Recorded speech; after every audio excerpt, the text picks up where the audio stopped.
care, empathy, and equality. Ang common themes ng mga librong isinulat ni Irene Sarmiento. Ang pinakaunang Pilipinong tampok sa White Ravens Festival ng International Youth Library sa Munich, Germany. From a young age, Irene Sarmiento was already making her mark in Philippine publishing. At just 8, her piece found its way into the pages of a magazine.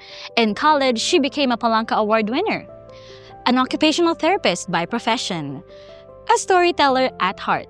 Let's get to know Irene Sarmiento. Tubong Quezon City si Irene Sarmiento. Her passion for writing began at a very young age. My family and I, we've always loved books and stories.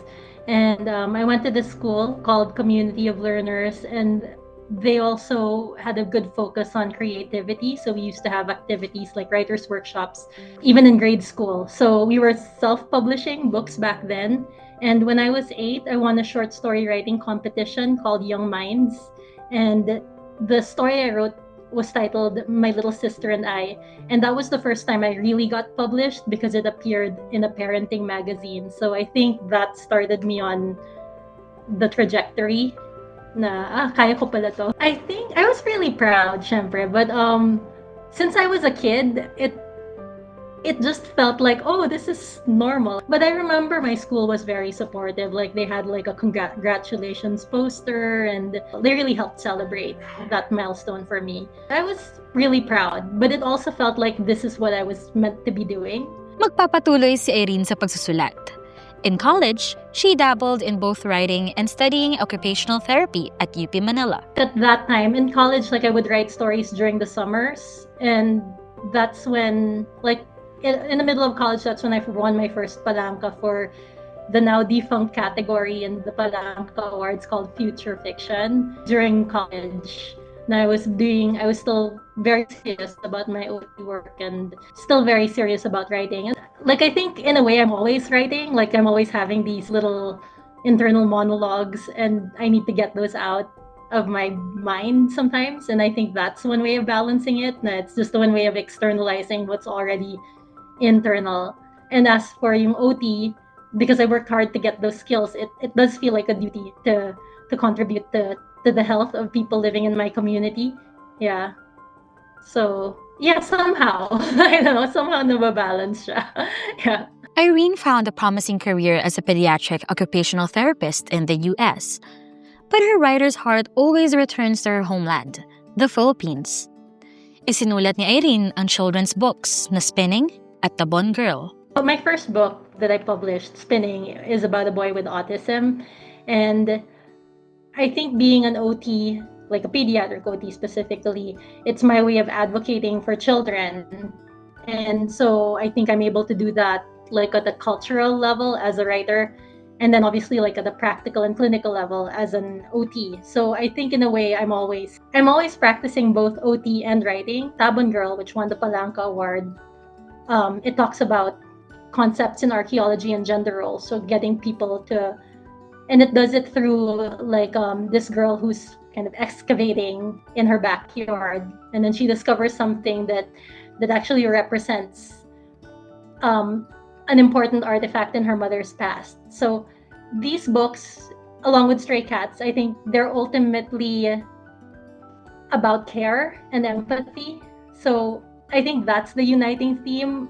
I do like to talk about fairness, and it's hard to do it without sounding preachy. So I think these narratives where you have characters and real life situations and even magical situations, that's a way of talking about it. So you're showing versus telling, and you have people kind of forming their own version of the story in their head. You know, obviously there's the story I wrote, and there's the story that plays out in the minds of the readers. So yeah, I'd say that's the uniting theme. When you write for younger readers, I have to consider their appropriate language and developmental levels. But I honestly don't think there's a big difference between writing for children and adults. I think children are really good at figuring out underlying lessons, metaphors, and how a story can apply to their lives. Nitong 2023, na-publish ang kanyang first novel, ang stray cats. I did a lot of research on like human trafficking, like on the Philippines, obviously, and on our folklore. Unfortunately, the reason I was moved to write Stray Cats was because when I was a child, around 7 years old, a friend of mine named Dada was sold by her father. And as I grew older, I started seeing other forms of evil and the indifference that affected children like Dada. So definitely kind of pointed me in the direction of maybe I should write about this. Yeah, I think just kind of going about life and then thinking like, okay, we need more caring, like, and like, just kind of like from everyday observations of like I started seeing where people were indifferent, and I'm not saying that this really changes, I hope like it changes some things for some people. Noong 2024, nakamit ng Stray Cats ang Kids' Choice Award mula sa National Children's Book Awards ng National Book Development Board at Philippine Board on Books for Young People. At nitong July 2025, gumawa ng kasaysayan si Irene bilang kauna-unahang Pinoy author na itinampok sa White Ravens Festival for International Children's and Youth Literature ng International Youth Library sa Germany. Hi, I'm Irene Sarmiento and this is Happy. I am thrilled to be the first author from the Philippines to take part in this colorful and fun-filled program held throughout Bavaria and at an actual book castle in Munich. My young adult novel, Stray Cats, is an adventure rich with friendship, folklore, and fantastic felines.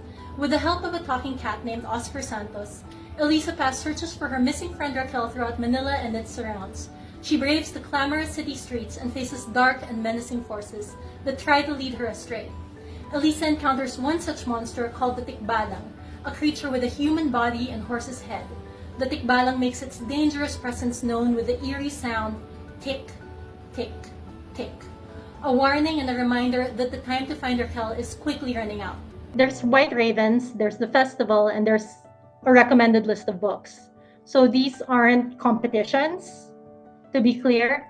These are initiatives of the International Youth Library, and which houses the largest collection of children's and youth literature from around the world. And the library was founded by journalist Jelle Lepman after the Second World War. And at that time, German children were only exposed to Nazi propaganda literature. So Lepman's goal was to open their worlds and create international understanding through children's books. So at White Ravens, you have authors from around the world, and they have readings at the book castle. Like it's an actual castle, and it's because it houses all the books from the International Youth Library. And that's in Munich. So us authors, we had our readings there, and then we were also toured around the state of Bavaria to read at schools that couldn't come to the castle. Mula July 13 to 17, jam-packed ang naging activities ni Irene at iba pang authors. Mayroong schools and castle readings at Meet the Authors and interviews. Well, for the most part, they were really enthusiastic, I think. They had a lot of questions. Like, a lot of kids, like, approached me after, and then they wanted to ask about Philippine folklore, or they had, like, questions about, the writing process. And, like I said, like, some of them had they were really engaged. So, there were responses that were very enthusiastic, and then there were also some that were very honest. Like one girl approached me and said something like, I got the readings and I thought, and I wasn't very interested, but then after I heard you talk, now I'm interested. So in general, I'd say positive and engaged, but like a lot of it too, they admitted that this is very unfamiliar material for them, and I think just to have some of them questioning whether, like, do I like this? Do I want to know more about this? Those are valid responses to a reading that's not it, that might not be relatable at first until it becomes relatable. So yeah, so ranged from enthusiasm to skepticism, I'd say. Well, there's this recent experience, like when I was in Germany, and this will really help me with writing. Got this feedback now, but I was telling the children, of course, they didn't have experience they didn't really know about the Philippines, and this was the first time they'd heard about Stray Cats, and for most of them, I was the first Filipino that they'd met. So, and there was a part where I was talking to them about Stray Cats, and it's a pretty serious story, and I told them, so just background on the story if it hasn't come up. The story, it uses Philippine folklore characters, like creatures of Philippine folklore, as metaphors for like people who exploit others, specifically child traffickers. So like I was telling, like there was a part there during the reading where I showed them videos of our Philippine folklore creatures. And then those kids, like in the German children who had never, obviously like they had a little bit of exposure from the excerpts of Stray Cats. They got right away that, okay, these are metaphors for bad people. And then I gave them like this kind of interactive exercise, like, okay, how do you think this novel ends? And then, give me like a scenario that you'd like to see. And then one kid raised his hand and said, like, well, he said this in German. So he goes, well, you said that these creatures are actually real people. And because they're real people, I think there's a way that they can change. They don't have to be the monsters that they are. And I thought about that too, that children, I think, have this innate sense of hope. And I think they have this knowledge of humanity that adults like tend to lose or tend to become, they wear away with cynicism. So I think that helped me kind of like, okay, there is a way to find empathy, like between cultures that are so far removed from one another. So that helped me. I think, yeah, that definitely like renewed my, like it was very heartening for me to hear as a writer. From her experience at the White Ravens Festival, Irene is more pumped to write more stories that push for the voices of the unheard and the marginalized, and narratives that explore the universal themes of care, empathy, and equality. Well, I feel like at this point, it becomes a responsibility that I'm sort of an ambassador, of my culture. And I know a lot of people in the West just don't know about the Philippines, even if they interact with Filipinos. Or maybe they don't want to know about the Philippines as something that's culturally rich and, relevant. And I think, from my experience, I noticed like a lot of people from the first world, they only know us as people who serve them, whether we're as healthcare, as healthcare workers, caregivers, domestic helpers, laborers, etc. And I think that's like a limiting view because we're more than just our labor and we're more than our utility to the West. So for me, the problem isn't that we work in these industries, myself included, and it's that we're often mistreated in these industries. And as a writer, I recognize that in this unequal world, we who are marginalized, we have to assert our own humanity.